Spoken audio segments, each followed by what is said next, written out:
Assalamualaikum warahmatullahi wabarakatuh. Selamat bertemu kembali dengan saya, Imam Mustafa, dengan mata pelajaran yang tetap sama, yaitu Sejarah Kebudayaan Islam. Sebelum kita mulai pembelajaran kita pada pagi hari ini, mari kita berdoa terlebih dahulu, supaya pembelajaran kita hari ini dilancarkan oleh Allah Subhanahu wa Ta'ala dan diberikan kemudahan pemahaman oleh Allah Subhanahu wa Ta'ala. Berdoa mulai.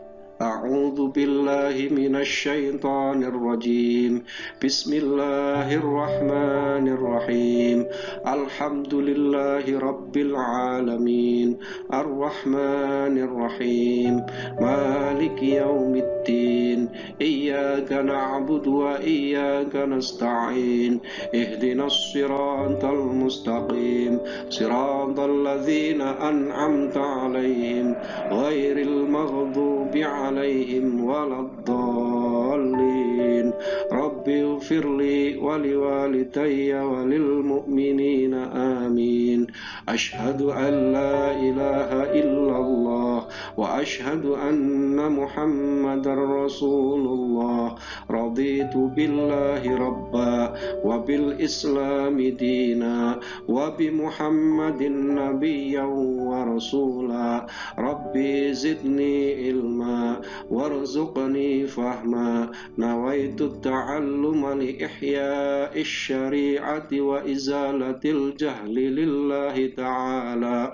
Allahumma nawwir qalbi binuri hidayatika kama nawwartal ard binuri syamsika abadan abada birahmatika ya arhamar rahimin. Alhamdulillahi rabbil alamin. Anak-anak, bagaimana kabarnya hari ini?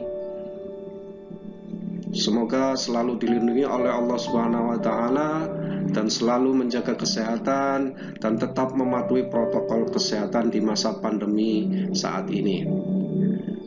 Baik, akan kami absen terlebih dahulu. Ahmad Baihaqi hadir. Oke. Sebelum kita mulai, mari kita menyemangatkan diri, memotivasi diri sendiri supaya kita semangat dalam belajar.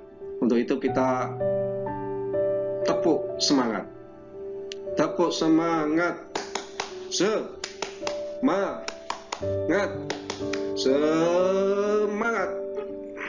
Ya. Pada pertemuan yang lalu kita sudah membahas tentang kemajuan peradaban dan kebudayaan Islam masa Daulah Abbasiyah. Di antaranya yaitu tentang pengembangan ilmu pengetahuan,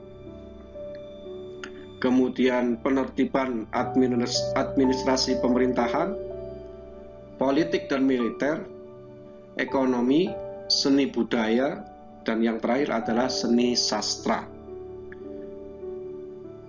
Nah, pada hari ini kita akan membahas beberapa ilmuwan, tokoh ilmuwan di Daulah Abbasiyah yang mana dikaitkan dengan kemajuan peradaban dan kebudayaan Islam masa Daulah Abbasiyah, yaitu yang pertama adalah pengembangan ilmu pengetahuan.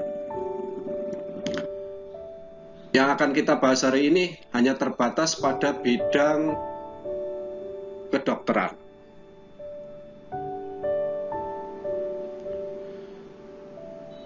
Jadi yang akan kita bahas hari ini adalah bidang kedokteran. Jadi indikatornya adalah menyebutkan nama-nama tokoh ilmuwan Muslim bidang kedokteran, kemudian menyebutkan karya para tokoh ilmuwan Muslim bidang kedokteran, dan yang terakhir mempresentasikan biografi dan karya para ilmuwan Muslim dalam bidang kedokteran pada masa Daulah Abbasiyah. Tujuan pembelajaran kita hari ini, yang pertama jelas, nanti peserta didik dapat menyebutkan nama-nama tokoh ilmuwan Muslim bidang kedokteran, kemudian menyebutkan karya para tokoh ilmuwan muslim bidang kedokteran, dan yang terakhir nanti diharapkan secara berkelompok bisa mempresentasikan biografi dan karya para ilmuwan muslim dalam bidang kedokteran pada masa Daulah Abbasiyah.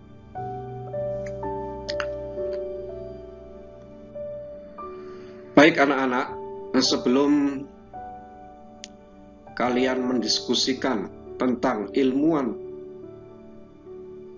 dari bidang kedokteran, dan nanti akan saya kasih LKPD-nya, silakan untuk diamati, dilihat dan didengarkan tentang materi yang akan saya sampaikan melalui slide sebagai berikut. Jadi ilmuwan bidang kedokteran itu ada 3 tokoh. Yang pertama adalah Ali Ibnu Robban At-Tabari, atau yang sering dikenal dengan At-Tabari saja. Beliau lahir tahun 838 Masehi. Pada awalnya seorang yang beragama Kristen dari Tabaristan. Kemudian dia masuk Islam dan menjadi dokter pribadi Khalifah Al-Mutawakkil. Karya-karya Ali At-Tabari adalah yang pertama Firdaus Al-Hikmah, yaitu ensiklopedia kesehatan. Di dalamnya membahas segala sesuatu tentang kesehatan. Yang kedua karyanya adalah Din Ad-Daulah, kitab agama dan negara. Yang ketiga adalah Hifzus Shihah, atau buku cara menjaga kesehatan.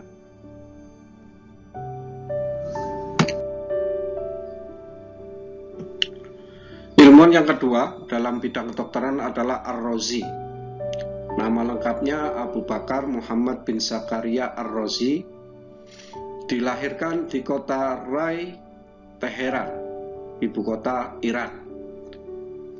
Di Baghdad, beliau dikenal sebagai kepala dokter di rumah sakit besar yang dia dirikan sendiri. Karya-karyanya adalah yang pertama smallpox atau penyakit cacar. Dengan penemuan ini namanya meroket karena dia adalah sarjana pertama yang meneliti penyakit cacar. Dia membedakan penyakit ini menjadi 2, yaitu cacar air atau variola dan cacar merah atau Vaugella.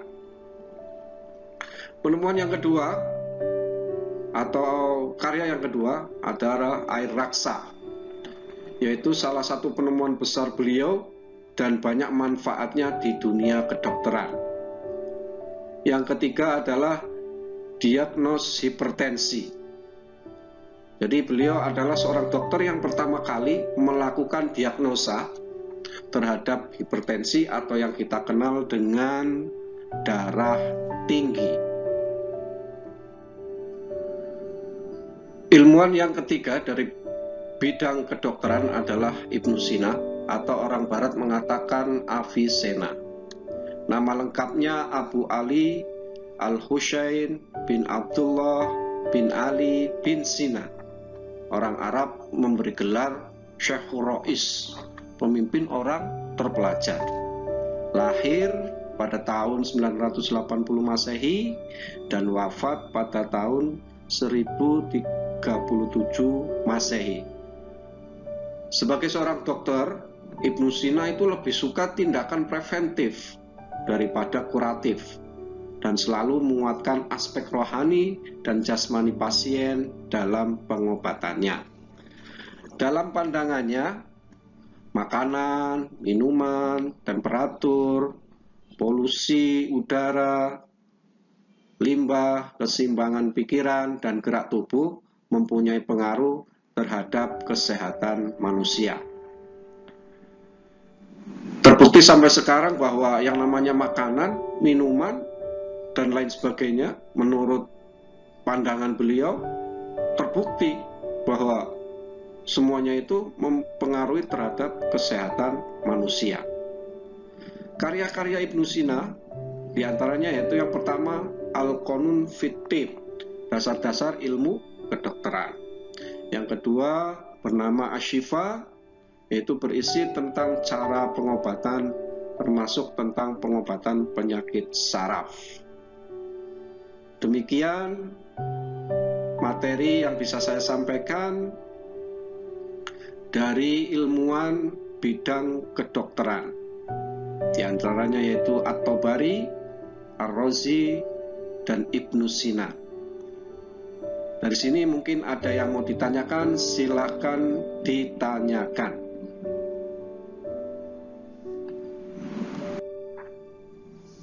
Baik anak-anak, untuk lebih memperdalam materi kita pada hari ini, akan Ustadz berikan lembar kerja peserta didik. Untuk itu silakan dibentuk kelompok 5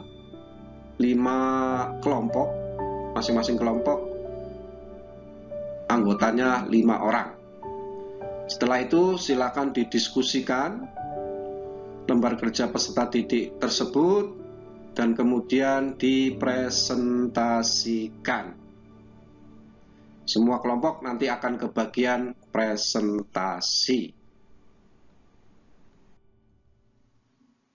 Baik anak-anak, saya ucapkan penghargaan setinggi-tingginya dan terima kasih sebesar-besarnya kepada semua kelompok yang telah mempresentasikan biografi maupun karya ilmuwan di bidang kedokteran.